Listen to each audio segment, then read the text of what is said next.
He had everything: a kingdom of gold, a palace with 1,000 rooms, a wife who adored him, and a newborn son sleeping in silk. And one night he walked away from all of it forever. Not for power, not for revenge, not for another kingdom. Siddhartha Gautama abandoned the only life he had ever known for something the world told him was impossible to find. Peace, truth, freedom. But here is what nobody tells you about the Buddha. His journey to enlightenment was not serene. It was brutal. It was desperate. It nearly killed him. And the truth he discovered under that tree 2,500 years ago is the same truth you are avoiding right now. This is the story of the prince who gave up everything and found the one thing that actually matters. Imagine being born into a world where every single desire is fulfilled before you even feel it. That was the life of Siddhartha Gautama, born around 563 BCE into the Shakya clan in what is now Nepal. His father, King Suddhodana, received a prophecy at his son's birth that shook him to his core. This child will either become a great king or a great holy man. Terrified of losing his heir, the king made a decision that would shape history. He built walls, not just physical walls around the palace, but walls of pleasure, luxury, and distraction. Pleasure, luxury, distraction. 3 palaces for 3 seasons, dancing girls, the finest foods, anything to keep his son from seeing the real world. Siddhartha grew up believing life was nothing but beauty, youth, and celebration. He married the beautiful Yashodhara. They had a son named Rahula. Everything was perfect. But a cage made of gold is still a cage. And the walls his father built so carefully were about to crumble. Because destiny has a way of finding you, no matter how many walls you hide behind. One day, Siddhartha convinced his charioteer Channa to take him beyond the palace walls, and what he saw in those streets destroyed him. First, he saw an old man, bent and broken by time. Aging. He had never seen old age before. His father had hidden every elderly person from his sight. Then he saw a sick man, writhing in agony on the side of the road. Then he saw a corpse being carried to the cremation grounds. Death was real, and it was coming for everyone he loved. In a single afternoon, the entire illusion shattered. Youth is temporary, health is borrowed, life itself is a loan that must be repaid. From crown to dust, but then something unexpected happened. He saw a fourth sight, a wandering monk, a man with nothing, no palace, no gold, no possessions. And yet this monk radiated something Siddhartha had never felt in all his years of luxury. He radiated a peace that no amount of wealth could ever buy. If this ancient wisdom is stirring something inside you right now, hit like and subscribe to unlock more treasures from the vault. Because what Siddhartha did next changed the course of human history forever. On the night his son Rahula was born, Siddhartha made the most painful decision any father could ever make. He looked at his sleeping wife and infant child one final time. Rahula he named his son, which means fetter, a chain. Even the name he chose for his own child revealed the war raging inside him. He loved them deeply, but he understood something most of us refuse to accept. Love, attachment, suffering. That attachment, even to the people we love most, is itself a source of suffering. That night at age 29, Prince Siddhartha cut his long hair with his own sword, traded his royal robes for the rags of a beggar, and walked alone into the darkness. Gone. No army behind him, no servants, no plan, just one burning question. Is there a way to end human suffering? How many of us are trapped in our own golden prisons right now, comfortable but unfulfilled, safe but slowly suffocating? We cling to comfort because we are terrified of the unknown. Siddhartha chose the unknown, and the price he paid for that choice was devastating. For 6 long years, Siddhartha punished his body in ways that would horrify you. He joined a group of ascetics who believed that the path to enlightenment lay through extreme self-denial. 1 grain of rice per day. 2 breath holding until unconsciousness. 3 sleeping on beds of thorns. 4 meditating without moving for weeks. His body became a skeleton covered in skin. His ribs protruded like claws. His eyes sank deep into their sockets. He was literally dying in his pursuit of truth. He had traded one prison of pleasure for another prison of pain. The palace was a prison of comfort. Asceticism was a prison of agony. Neither gave him what he sought, and in his darkest moment, when death hovered just inches away, a memory returned to him. As a young child sitting under a rose apple tree, he had experienced a moment of pure, effortless joy. No luxury, no suffering, just awareness. Neither this extreme nor that extreme leads to awakening. Nobody beats themselves into peace.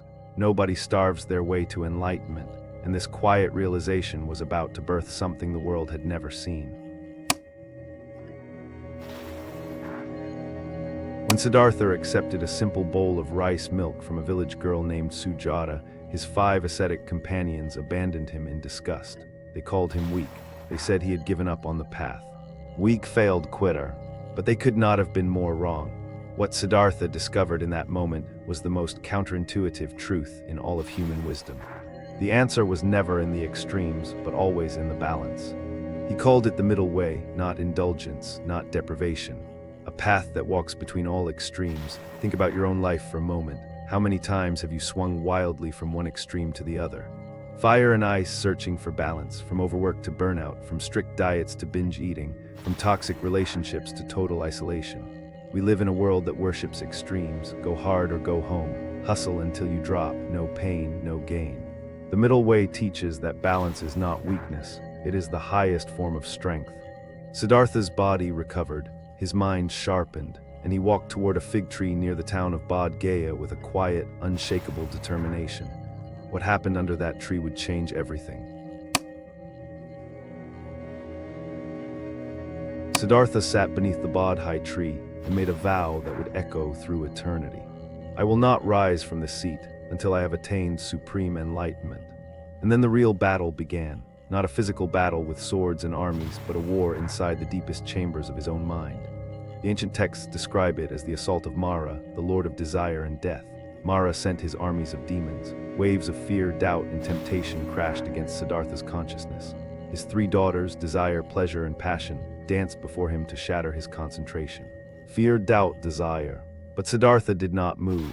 Mara screamed at him, "Who are you to seek enlightenment? What gives you the right?"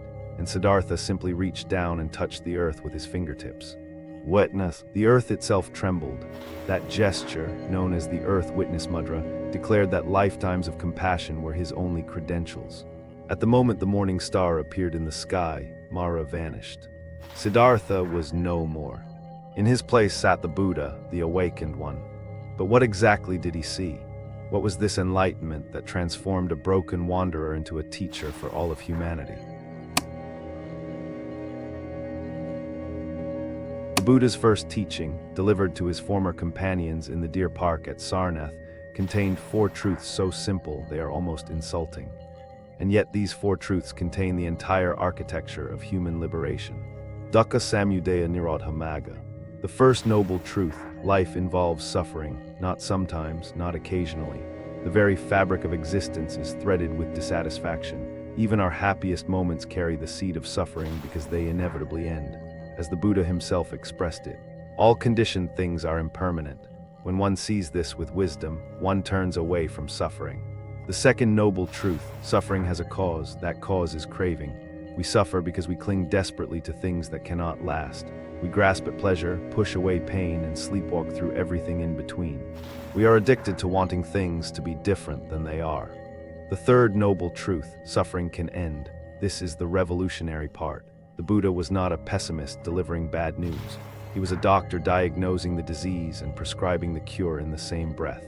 Chains cut, freedom found. The fourth noble truth is the prescription itself, and it is far more practical than you might expect. The Buddha did not ask anyone to believe in him blindly. He did not demand worship or obedience. He offered something far more radical, a practical guide. 8 steps to end your own suffering. 1. Right understanding. 2. Right intention. 3. Right speech. 4. Right action. 5. Right livelihood.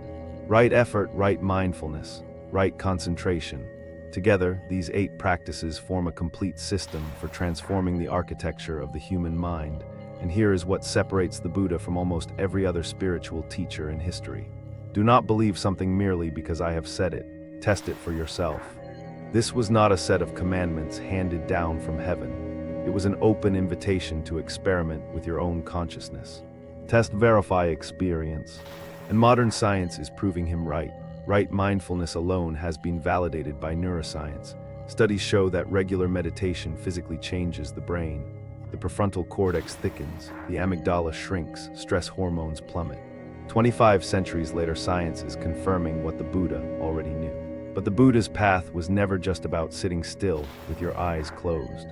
It was about waking up from the dream you have been sleepwalking through your entire life. And his mission to wake up the rest of humanity would span 45 extraordinary years. For 45 years, the Buddha walked across India barefoot, teaching anyone willing to listen. Kings and beggars sat side by side at his feet. Priests and prostitutes received the same compassion.